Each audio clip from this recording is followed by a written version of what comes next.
Welcome to rankers cave IAS academy.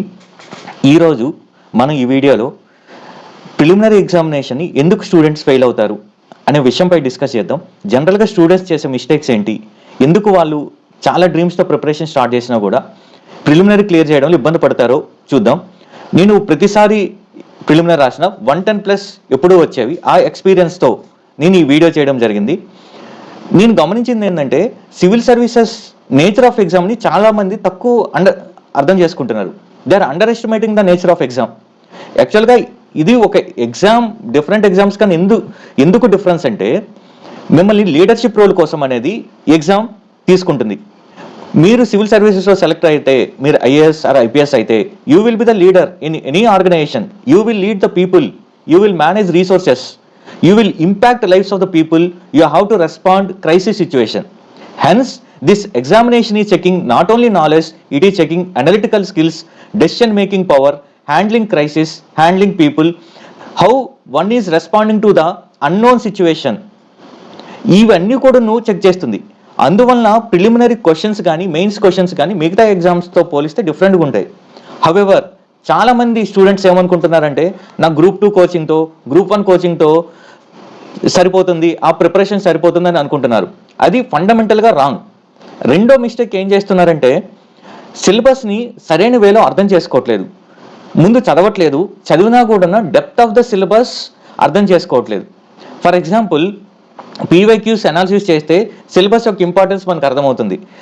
For example history, polity, geography, economy, ఈ నాలుగు pillars, వీటి నుంచే 50 to 60 questions వస్తాయి. వీటిలో యాక్యురసీ 80% అలా ఉండాలి. 80% ఉన్నప్పుడే మీరు 50లో 80% యాక్యురేట్గా చేస్తే వీటిలోనే 90 అబవ్ వచ్చేస్తుంది. మిగతా సైన్స్ అండ్ టెక్నాలజీ వాటిలో మిగతా 20 మార్క్స్ కవర్ చేస్తే సరిపోతుంది. ఈ ఫండమెంటల్ థింగ్ని అర్థం చేసుకోకుండా మనం కొన్ని అన్నెసరీ వాటికి ఓవర్ వెయిటేజ్ ఇస్తుంటాం. సో కాస్ట్ బెనిఫిట్ అనాలిసిస్ చూసుకుంటే వాటి మీద ఇన్వెస్ట్ చేయడం అనేది చాలా తక్కువ. ఒక ఉదాహరణకు చూసుకుంటే ఒక ఇయర్ ఏదో డాన్సింగ్ డీర్ లోక్తక్ నేషనల్ పార్క్లో మణిపూర్లో ఉన్న దాని గురించి క్వశ్చన్ అడిగారు అనుకుందాం. ఇంకా ఆ ఇయర్ నుంచి కోచింగ్ ఇన్స్టిట్యూట్ వాళ్ళన్నీ డంప్ చేస్తూనే ఉంటారు మెటీరియల్. ఇండియాలో 500+ ఉన్న national parks, wild life sanctuaries, ఇవన్నీ కూడాను మెటీరియల్ బల్కీ అవుతుంది, ప్రిపరేషన్ ఓవర్ బర్డెన్ అవుతుంది. కాస్ట్ బెనిఫిట్ అనాలిసిస్లో ఎట్ మ్యాక్స్ మీకు వస్తే 2 మార్క్స్ వస్తాయి. కానీ మీరు 2 మార్క్స్ కోసం ఎంత టైం స్పెండ్ చేస్తారు? 1 వీక్, 1 మంత్. సైకలాజికల్గా ఎప్పుడు ప్రిపరేషన్ ఎన్విరాన్మెంట్ అనుకున్నా కూడా XYZ యానిమల్ యొక్క IUCN స్టేటస్ ఎంత, అది ఏ నేషనల్ పార్క్లో ఉంది, దాని ఎకో సిస్టమ్ ఏంటి. సో మీ మైండ్ మొత్తం కూడా వీటితోనే ఆక్యుపై అయిపోతుంది. మీరు చదవలేదు అనుకుందాం ఈ టాపిక్ని, మహా అయితే ఏమవుతుంది, 2 మార్క్స్ పోతాయి. పోన్లే every year same type of question అడుగుతారా? అడగరు. ఫర్ ఎగ్జాంపుల్ ఇంకో ఇయర్ పాంగలిన్ గురించి అడిగారు, దాని స్కేల్స్ గురించి అడిగారు, అది ఎవ్వరూ పెట్టలేరు ఆ క్వశ్చన్. దానికోసం మన మైండ్ని ఫుల్గా నేషనల్ పార్క్స్ వీటి కోసం ఆక్యుపై చేయడం అనేది రాంగ్. ఫర్ ఎగ్జాంపుల్ రంసార్ సైట్స్ ఒకప్పుడు 40+ ఉండేది, ఇప్పుడు చాలా అది 100 క్రాస్ చేసినా కూడా ఆశ్చర్యపోనక్కర్లేదు. ఎన్ని సైట్స్ అని గుర్తుపెట్టుకుంటారు, ఎన్ని ఇంపార్టెన్స్ అని గుర్తుపెట్టుకుంటారు. దాని బదులు ఎమర్జెన్సీ పవర్స్, పాలిటీలో ఎమర్జెన్సీ పవర్ నుంచి ఏ క్వశ్చన్ ఇచ్చినా కూడా మీరు రైట్ పెట్టేటట్టు ఉండాలి. ఎమర్జెన్సీ పవర్లో తప్పు పెట్టి రంసార్ సైట్ మీద టైం ఇన్వెస్ట్ చేయడం అంటే అది ఒక పెద్ద బుర్ర తక్కువతనం. సో ఆ సెన్స్ ఆఫ్ ప్రపోర్షనాలిటీ లేకపోతే you are unfit to become civil servant. So UPSC indirect వేలో through exam they are checking these skills. మనం అది అర్థం చేసుకోకుండా, సెన్స్ ఆఫ్ ప్రపోర్షనాలిటీ లేకుండా ఎక్కడ ఎంఫసిస్ ఇవ్వాలి, ఎక్కడ లీస్ట్ ప్రయారిటీ ఇవ్వాలి అనేది చూడకుండా మనం ప్రిపరేషన్ స్టార్ట్ చేస్తే ఎన్నేళ్ళు ప్రిపేర్ అయినా, ఎన్ని బుక్స్ చదివినా కూడా ప్రిలిమినరీ క్లియర్ అవ్వదు. ఇది మీ మైండ్లో పెట్టుకోండి. ఇది bitter truth. No one would tell this thing. ఎందుకంటే మీకు యూట్యూబ్లో థంబ్నెయిల్స్లో కానీ వ్యూస్ కానీ ఎక్కువ వచ్చేది ఏమొస్తుందంటే మీకు తెలియంది చెప్పినప్పుడు మాత్రమే వ్యూస్ వస్తాయి. అందువలన ఎగ్జామ్కి రిలవెన్స్ ఉన్నా రిలవెన్స్ లేకపోయినా మీకు తెలియంది మిమ్మల్ని ఒక ఫియర్ క్రియేట్ చేసి అదే చెప్పడానికి ట్రై చేస్తూ ఉంటారు. ఇలాంటి ట్రాప్లో పడవద్దు. ఇంకొకరు ఏంటంటే టాపిక్స్లో PhD చేస్తారు.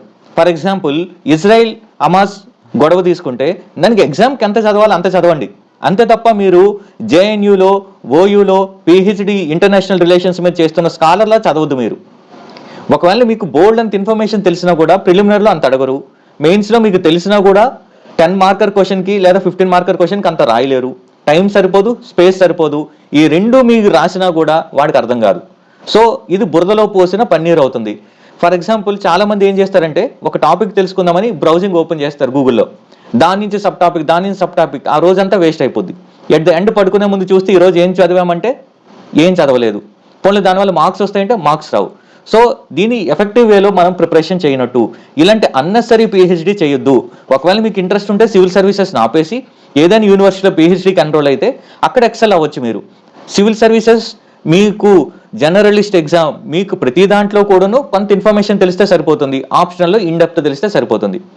అలానే ఇంకొక రకమైన స్టూడెంట్స్ ఎవరంటే వీళ్ళు గ్రామీణ ప్రాంతం నుంచి, చిన్న పట్టణ ప్రాంతం నుంచి పెద్దగా ఆర్థిక వనరులు లేకుండా ఉంటున్నారు. వీళ్ళు యూట్యూబ్లో కొంతమంది టాపర్స్ని చూసి వాళ్ళు సెల్ఫ్ స్టడీ అని చెప్పేసి, ఎన్సీఆర్టీ అని చెప్పేసి ఇంకా దానిపైన డిపెండ్ అయిపోయి ఉంటున్నారు. ఆ రెండు చదవాలి, ఎన్సీఆర్టీస్ చదవాలి, మీకు ఓన్గా చదవాలి, బట్ అవి ఫౌండేషనల్ లెవెల్. అది వాటితో మీరు ఎగ్జామ్ క్లియర్ అయిపోతారు అనుకోవడం పెద్ద అపోహ. దానికన్నా పెద్ద ఫాల్స్ ఏం ఉండదు. ఓన్లీ ఎన్సీఆర్టీ చదివి క్లియర్ అయిన వాళ్ళు వేళ్ల మీద లెక్క పెట్టవచ్చు. వాళ్ళకి XYZ factors key role play చేసి ఉండొచ్చు. మీరే ఈ రీసెంట్ ప్రిలిమినరీ తీసుకోండి, ఎన్ని క్వశ్చన్స్ మీరు ఓన్లీ ఎన్సీఆర్టీ మీద డిపెండ్ అయి చేయొచ్చో చూడండి. అలానే దీని కాంట్రరీ ఇంకొక రకమైన స్టూడెంట్స్ ఉంటారు. వీళ్ళు రిచ్ బ్యాక్గ్రౌండ్ నుంచి వస్తారు, ఫాదర్ అండ్ మదర్ దగ్గర మనీ ఉంటాయి, కోచింగ్ ఇన్స్టిట్యూట్లో డంప్ చేస్తుంటారు మనీ. వీళ్ళు కోచింగ్ ఇన్స్టిట్యూట్ మీద ఓవర్ రిలే అయిపోతారు. కోచింగ్ ఇన్స్టిట్యూట్ మీకు ఒక హ్యాండ్ హోల్డింగ్ సపోర్ట్ ఇవ్వగలుగుతుందే కానీ మొత్తం వాళ్ళు నేర్పించరు. మన బ్రెయిన్ వాడాల్సిందే, మనం ఎక్స్ట్రా వర్క్ చేయాల్సిందే. సో ఇవి చేయకుండా ఉండడం అనేది కూడా రాంగ్ అవుతుంది. అందువలన మన ఈస్టర్న్ ఫిలాసఫీలో బుద్ధుడు చెప్పినా, వెస్టర్న్ ఫిలాసఫీలో అరిస్టాటిల్ చెప్పినా, we have to follow the rule of golden mean. పూర్తిగా 4 గోడల మధ్యనే ఎన్సీఆర్టీ బుక్లు పట్టుకొని సంవత్సరాల తరబడి కూర్చోవడము తప్పే, సెల్ఫ్ స్టడీ అనుకొని metropolitan city Ashok Nagar, old Rajendra నగర్లో డబ్బులు తీసుకొని కోచింగ్ ఇన్స్టిట్యూట్లో డంప్ చేయడం కూడా తప్పే. మనం సొంతంగా చదవాలి, గైడెన్స్ తీసుకోవాలి, అప్పుడు మాత్రమే ఆ ప్రిపరేషన్ అనేది ఎఫెక్టివ్ అవుతుంది. ఇంకోటి ఏంటంటే సివిల్ సర్వీసెస్ అనేది బ్యాటిల్ కాదు. మీకు డిఫరెన్స్ తెలిసి ఉంటుంది బ్యాటిల్కి, వార్కి. Battle of Plassey, battle of Panipat ఇవి అంటాం, వరల్డ్ వార్ అంటాం, ఆంగ్లో మరాఠా వార్ అంటాం. బ్యాటిల్ అంటే ఈ రోజు పొద్దున్న స్టార్ట్ అయ్యి ఈవినింగ్ ఎండ్ అయిపోద్ది. వార్ అనేది సిరీస్ ఆఫ్ బ్యాటిల్స్, దాంట్లో మల్టిపుల్ బ్యాటిల్స్ ఉంటాయి. ఏ పానిపట్ తీసుకున్నా కూడా అవన్నీ ఒక రోజులోనే ఎండ్ అయిపోయాయి. అలానే సివిల్ సర్వీసెస్ ప్రిపరేషన్ కూడాను ఇది ఒక పెద్ద వార్ లాంటిది. ఇందులో మల్టిపుల్ బ్యాటిల్స్ ఉంటాయి. సో వార్కి వెళ్ళాలంటే మీకు ఖచ్చితంగా మ్యాక్రో ప్లాన్ ఉండాలి, మైక్రో ప్లాన్ ఉండాలి, ఇనఫ్ రీసోర్సెస్ ఉండాలి. ఈ ఇనఫ్ రీసోర్సెస్, ఈ ప్లాన్ లేకుండా ప్రిపేర్ అవ్వడం అనేది వేస్ట్ ఎక్సర్సైజ్. మళ్ళీ చెప్తున్నాను, మీకు ఇది వినడానికి కష్టంగా ఉండొచ్చు, ఇవి లేకుండా వేస్ట్ ఎక్సర్సైజ్. మీరు ఊరికినే సివిల్ సర్వీసెస్ అనే పేరు చెప్పుకొని ఇయర్స్ టుగెదర్, మీ ప్రైమ్ టుగెదర్ 20 ఏళ్ళ నుంచి 30 ఏళ్ళు వేస్ట్ చేస్తారు తప్ప దీని నుంచి ఎలాంటి అవుట్కమ్ కూడా రాదు. మనం ప్రిపరేషన్లోనే నీతి Aayog visions document, strategic document, action plan అని చదువుతాం. మరి మన ప్రిపరేషన్లు ఎందుకు పెట్టుకోం? అలానే మీరు ఊర్లోనో ఎక్కడో పల్లెటూరులోనో కూర్చొని యజ్ఞం చేస్తాను, నేను పాత సీరియల్లో చూపించినట్టు ఊర్లో 4-5 టెక్స్ట్ బుక్లు చింత చెట్టు కింద కూర్చొని చదివేస్తాను, ఎక్కడో పాతబడ్డ గ్రంథాలయంలో కూర్చొని చదివేస్తాను, ర్యాంక్ వస్తుంది అనేది కూడా పెద్ద అభూత కల్పన. ఈ యుద్ధానికి ఒక ప్లాన్ కావాలి, ఇనఫ్ రీసోర్సెస్ కావాలి, ప్రాపర్ గైడెన్స్ కావాలి, ప్రాపర్ కోచింగ్ కావాలి. అన్నిటికన్నా మన మీద మనకు నమ్మకం కూడా ఉండాలి. ఈ మన మీద నమ్మకం అనే విషయానికి వస్తే 2 రకాల పీపుల్ ఉంటారు. ఒకరు ఓవర్ కాన్ఫిడెంట్గా ఉంటారు, నేను ఐఐటీలో చదివా, నేను ఐఐఎంలో చదివా, నాకు ఇదంతా పెద్ద తొక్క ఇదంతా అని కూడా ఉంటారు. ఇంకొక రకమైన పీపుల్ ఎలా ఉంటారంటే వాళ్ళకే ఎక్స్పెక్టేషన్స్ ఎక్కువ ఉంటాయి. నాకు 200 మార్క్స్ వచ్చాయి జిఎస్లో ప్రిలిమినరీలో, మనకు 200 అక్కర్లేదు, 100 వస్తే చాలు. కానీ వాళ్ళు కన్విన్స్ గారు, ఎప్పుడు కూడా ఒక డిస్సాటిస్ఫాక్షన్తో ఉంటారు. నేను సరిగ్గా చదవట్లేదు, నేను అన్ఫిట్ ఏమో.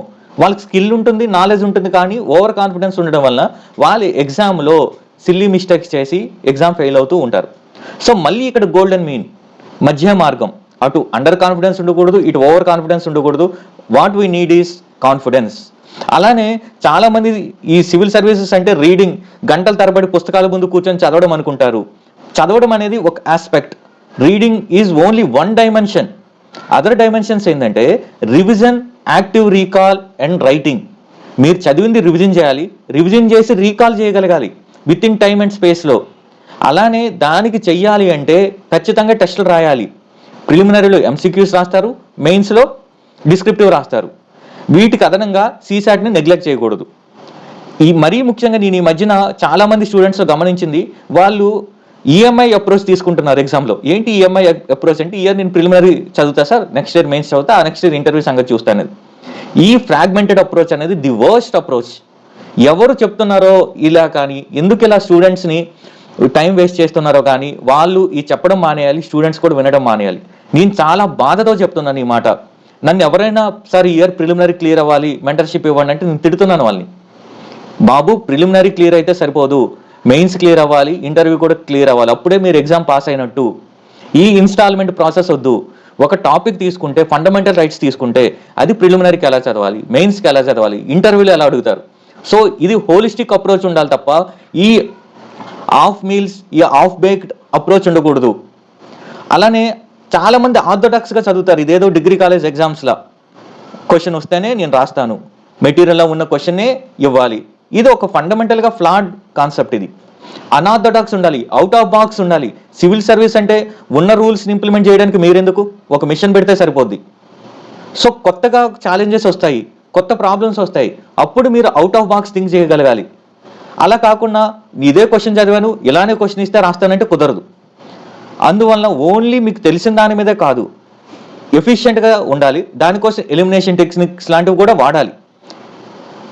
వీటన్నిటితో పాటు ఈ ముందుగానే చెప్పినట్టు ఇది ఒక యుద్ధం, మహాయుద్ధం, మన జీవితంలో చేస్తున్న అతిపెద్ద యుద్ధం.